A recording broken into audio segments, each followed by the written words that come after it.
After the horrors of room 709 were quietly swept under the rug at the Langston Arms, the world moved on, or so it seemed. But darkness doesn't stay confined to one city, one room, or even one building. A year later, and hundreds of miles away, another motel would begin to whisper the same warnings. Strange smells, missing guests, rooms that changed shape. And in both places, somewhere hidden in the records, the same signature would appear. A guest with no past and no checkout date. Some rooms feel wrong the moment you walk in. Not because of the decor or the lighting, but something deeper. A hum in the walls, a heaviness in the air, as if the room itself is aware. This story begins with a motel in upstate New York. A cheap roadside place called Maple Hollow Lodge. Nothing fancy. It catered to truckers, budget travelers, and the occasional college couple escaping for the weekend. Room 108 was its most avoided, not because of anything visible, but because of what people felt when they stayed there, or what they heard when no one else should have been inside. This is the story of Haley, a journalism student who checked into room 108 for a quiet night of studying, and checked out with a story no editor would ever publish. Fall 2011, upstate New York. Haley Morrison was 22. Sharp, curious, and stubborn in all the ways that made her a great student reporter. She just landed a freelance internship with a regional news magazine and needed a weekend away from campus to work on her first long-form piece, a story on abandoned towns in New York State.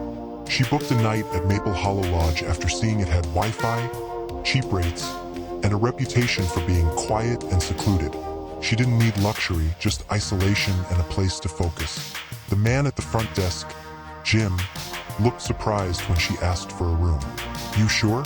Not much out here but trees and deer ticks," he joked. Haley smiled. "Perfect." He gave her a key to room 108, the one with the red painted door. Haley noticed it immediately. The red door was different from the others, which were a uniform pale blue. This one looked recently repainted, but not professionally. The brush strokes were visible, uneven, almost like someone wanted to cover up damage underneath. Inside, the room was plain but clean. Old bed, wood-paneled walls, a faint smell of mildew maybe from the carpet, but nothing alarming.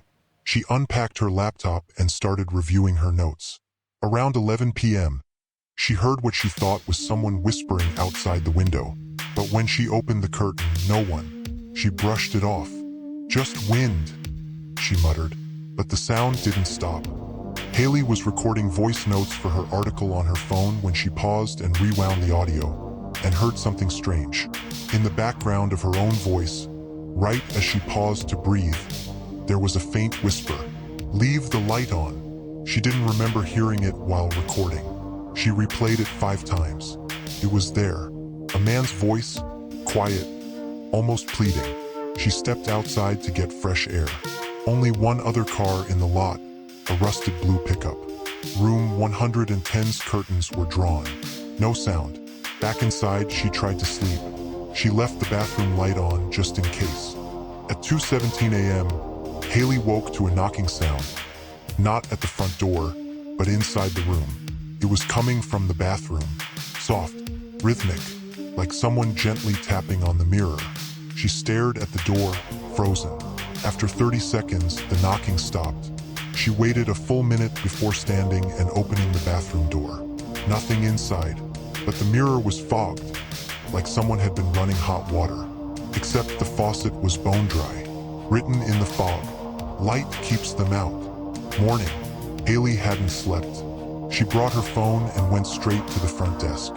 Jim was already there, sipping coffee. She played the audio for him. He didn't react, just stared at her. "You were in 108? He asked. She nodded. He sighed. "That room's been odd, ever since the fire." Haley blinked. "Fire? 3 years ago, guy stayed in there, lit the mattress on fire, claimed something came through the mirror. Cops chalked it up to drugs, but he wasn't high, not on anything." Jim leaned in. "If you want my advice, don't go back in there tonight." Haley did go back to room 108, not because she wanted to, but because that's what a good journalist would do. Her instincts screamed to leave, but her curiosity, mixed with something she couldn't quite name, pride, obsession, kept her there. That evening, she brought a second phone with her, one she could set up to record video all night pointed at the mirror. By 1:13 a.m., she had drifted into an uneasy sleep. At 3:08 a.m., her primary phone pinged. Emotion alert. She woke up, checked the footage, heart pounding. There was nothing. But when she paused the video at the moment of the ping, frame by frame, she caught it, a silhouette in the mirror. Human-shaped, standing behind her while she slept. But in real time, nothing had been there. Haley noticed something strange when she examined the mirror in the daylight. It wasn't mounted. It wasn't even fixed to the wall. It was leaning, propped, wedged tightly between the sink and the tile. She gently pulled it forward and found a cavity behind it. Not drywall, not insulation, tunnel. A gap in the wall no wider than 2 feet and several feet deep. Just blackness beyond. She reached inside with her phone flashlight and took a picture. The flash lit up a handprint on the inside wall. Long fingers, human, smudged in soot. She demanded answers from Jim. Pressed hard, he finally relented. Told her the man from 3 years ago was named Tobias Glenn, a 41-year-old trucker who checked in for a weekend. Nothing unusual at first, but 2 nights in, he started screaming. Staff said he broke the mirror, clawed at the walls, and lit his own mattress on fire with a lighter and bug spray. Said, "They're watching me through the glass." When cops arrived, Tobias was convulsing on the floor. He died later that night at a nearby hospital. No drugs in his system, no sign of psychosis.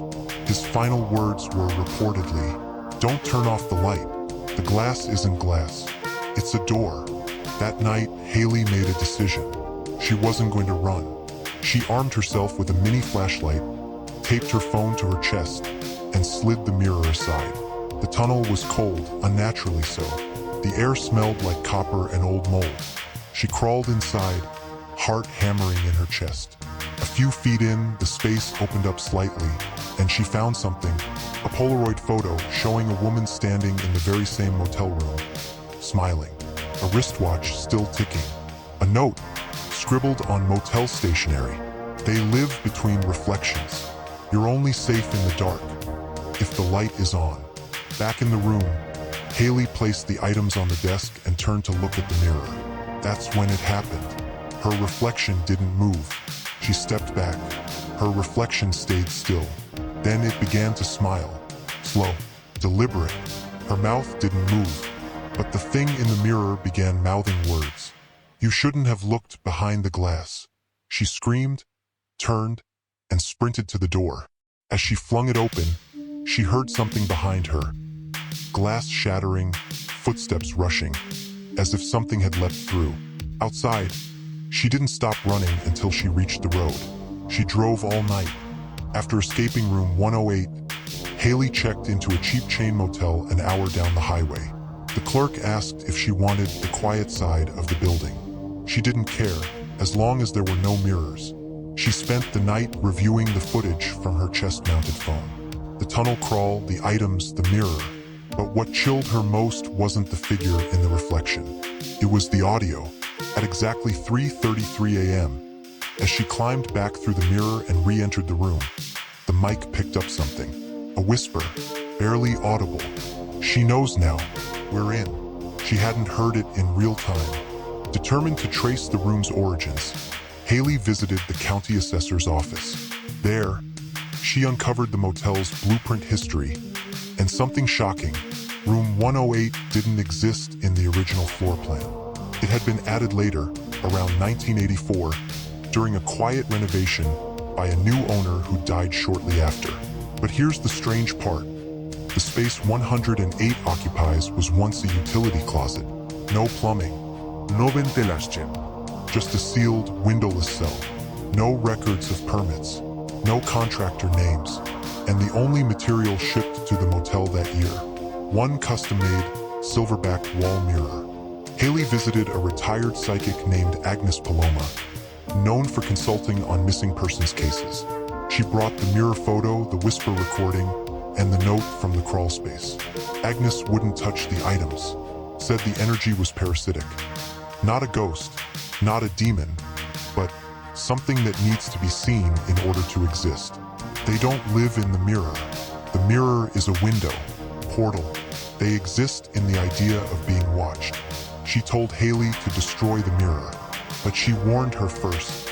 If it knows you know, it may follow you anyway. Haley returned to Maple Hollow one last time, but room 108 was gone. Literally, the room existed, but it now had a different number, room 106. The door plate had been changed, but her notes, her video, her memory, they all confirmed it was 108 before. She confronted the manager. Jim was pale, nervous. He claimed it had always been room 106, denied everything, until Haley showed him the video timestamped from 48 hours ago. It clearly showed the 108 on the door. Jim's hands trembled. You weren't supposed to remember that. Haley returned at night. She broke in. Inside room 106, formerly 108, everything was clean. Too clean, like someone had tried to erase a history. But when she slid the mirror aside again, the tunnel was still there. She entered.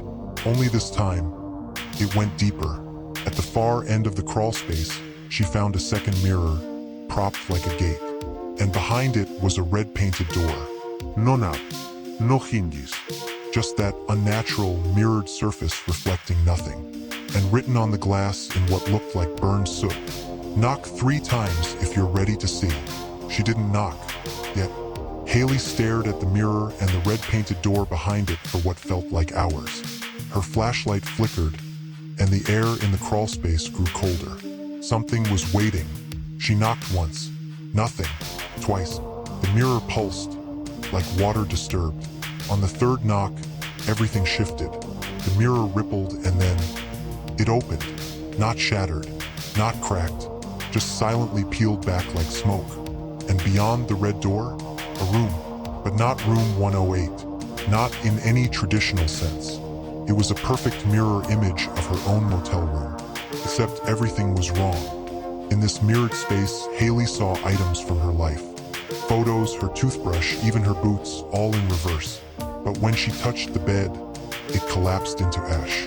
Every object in the room was brittle and empty, like facsimiles made by something that had only seen her life through the mirror. At the center of the room sat a chair, and in that chair, or something that looked like her. Same hair, same clothes, but eyes black as oil, and a smile that never reached the eyes. It whispered, "You're already here." Haley stumbled back. The reflection version of her stood and mirrored her exact movements, but seconds delayed, like watching herself on a lagging screen. As she tried to escape, the walls began whispering. Not in words, but voices of people who had disappeared from the motel. She heard Jamie's voice, the former guest from the guest book, then another calling from inside the floorboards. "We knocked too." The deeper she ran, the more she realized this wasn't a physical place. It was a memory trap built from the minds of victims, a feeding ground for something that needed identities to survive. Haley reached a final chamber, dark, lined with mirrors. In the center stood a figure in a bellhop's uniform, its face obscured by static. It spoke in voices layered over each other, like a radio between stations. "Welcome to the archive. We keep what you leave behind." The figure gestured, and mirrors lit up, each showing past guests. Some screaming, some silent, all trapped.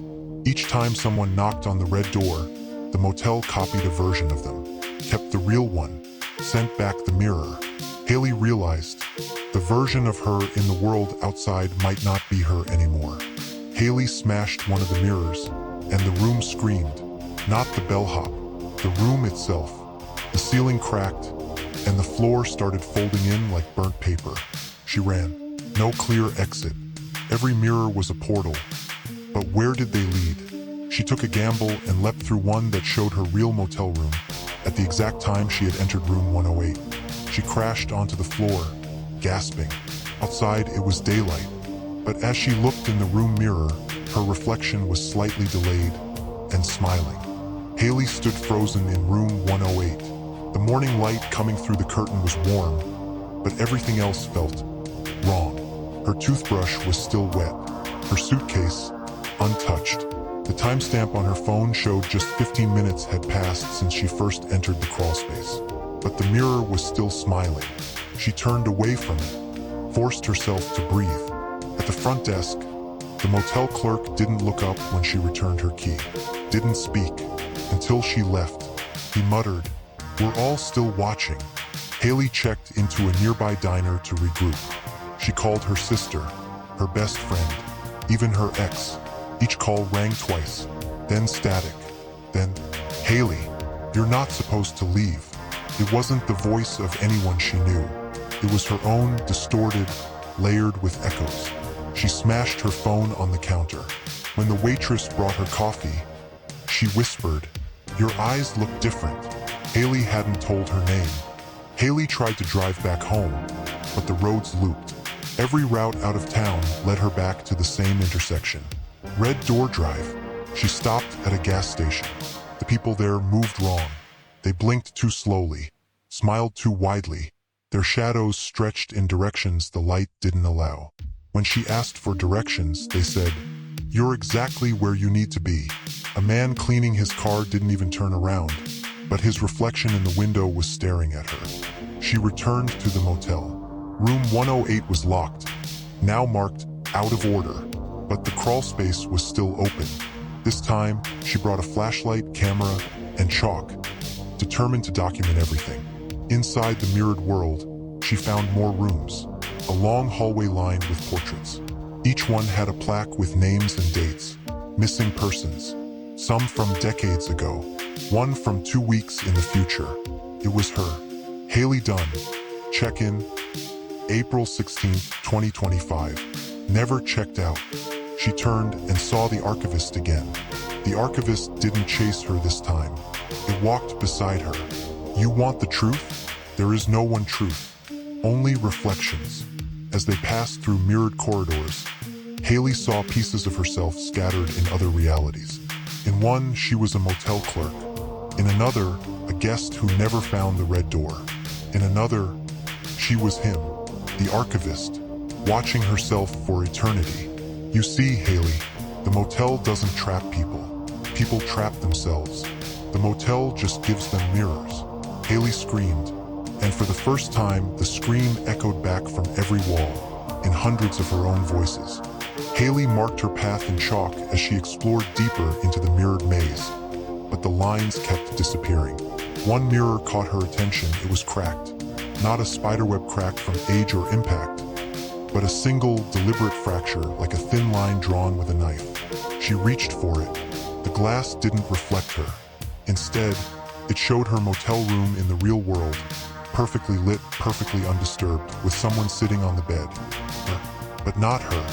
Haley realized she needed to sever the connection between both worlds. In the real motel, she returned to room 108 with a canister of gasoline and matches. She set a line from the mirror to the mattress, soaking everything. "If I burn the reflection, I burn the lie." She lit the match. The flames rose, but so did the archivist, standing in the fire, untouched. "You think you're the first to try this? You can't burn a memory." Then the mirror didn't shatter, it absorbed the fire. Room 108 was gone. Haley stumbled into the motel's back office, a place no guest had reason to see. Inside was a guest book, handwritten, leather-bound, impossibly old.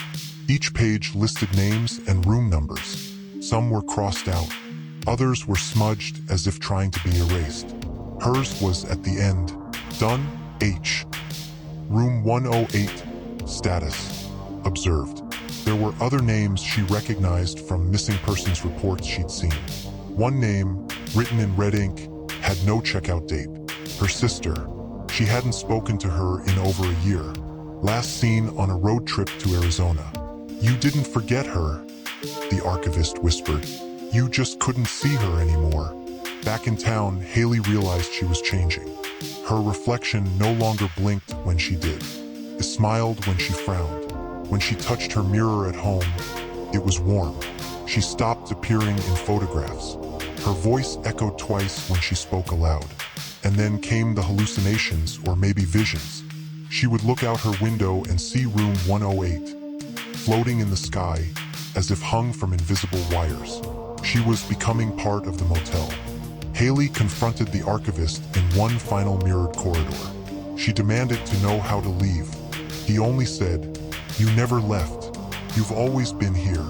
Then the corridor twisted, mirrors folding in like origami. She ran. Every mirror she passed reflected a different motel room, different time periods, different versions of herself. As guest, clerk, victim, killer. She finally found a door labeled exit. When she opened it, she was back in room 108. Except, now she was the one in the mirror, watching a new guest unpack. The door closed behind them, locked. Haley was now the observer in the mirror, her mouth unable to speak, her body frozen behind glass. Days passed, then weeks. The new guest began to wither, haunted by whispers and dreams she could feel, because they were hers. One night, lightning struck the motel, and a mirror across the room cracked. Just enough. Haley moved. For the first time in weeks, she could act. But when she stepped through the cracked mirror, she didn't return to the room. She fell downward, into an endless spiral of mirrors. Haley landed in a chamber, a place that felt like the motel's core. Here, dozens of mirrors floated in a circle, suspended midair. Each mirror showed a different Haley, a Haley who never stopped driving, a Haley who burned the motel to the ground, a Haley who died in room 108, a Haley who became the archivist. "These are all you," the voice said. "Every choice you didn't make became its own guest." The mirrors began to argue with her, whispering, screaming, "You left us here. You were supposed to choose my path." In the center of the mirrored circle stood an old motel key on a pedestal, room 108. To escape, she would need to destroy the others. One mirror, showing her sister, still alive, trapped in her own room, screamed as Haley raised a shard of glass. "You can't save us all," the archivist warned. "The mirror only releases one." But Haley couldn't bring herself to destroy any of them. She dropped the shard and turned to the pedestal. Instead of taking the key, she shattered the pedestal with it. Every mirror exploded, and with it, so did the walls of the motel. Haley woke up in a hospital room. Sunlight poured through the window. A nurse greeted her warmly. She said Haley had been found unconscious at a highway rest stop 3 days ago. Motel key in hand, burned fingertips, eyes dilated. But something was wrong. Every reflective surface in the hospital, trays, phones, polished floors, showed her standing completely still. No movement, no blinking. Then the TV in the room flickered on by itself. A live feed of room 108. And then, a voice. "We never checked out. We just changed rooms." Months later, Haley lives off the grid. No mirrors, no phones, no screens. Just notebooks filled with room numbers, map coordinates, motel logos. She's searching, not just for her sister. She's searching for a way back, because the motel didn't trap her, changed her. Now she's something in between, a guest and a gatekeeper. And every so often, when she walks past a motel and sees a red door, I hear it whisper, "There's still room for you." A rusted filing cabinet sat in the back office of the Langston Arms. Long forgotten, wedged between a utility sink and a stack of outdated tourism brochures. Lynn, the housekeeper from room 709, had left years ago, but one of her notebooks remained. It had been shoved behind a drawer during her final shift. Inside were pages of names, check-in dates, symbols drawn in haste, and one repeated phrase scratched in trembling handwriting. The motel is not one place. It's all of them. The Langston Arms closed for renovations in 2003. It was never reopened, but the penthouse suite, room 709, remains sealed. Every few months, squatters and urban explorers break in. Most are scared off by the smell. Some leave messages online about strange voices. One even uploaded a short video, blurry footage of a mirror reflecting someone who wasn't behind the camera. In a different city, miles away, Haley's scribbled motel registry included a strange entry. Langston Arms, room 709. Check-in pending, mirror echoes loudest here. And beneath it, another name circled 3 times. The night clerk. No one knows who they are. No photograph. No social media. But one forum post from a haunted hospitality thread claims this. He works the late shift. Doesn't ask questions. Always gives you the room you deserve. Not the one you asked for. And one final note from Haley herself. If you meet him, you're already too late.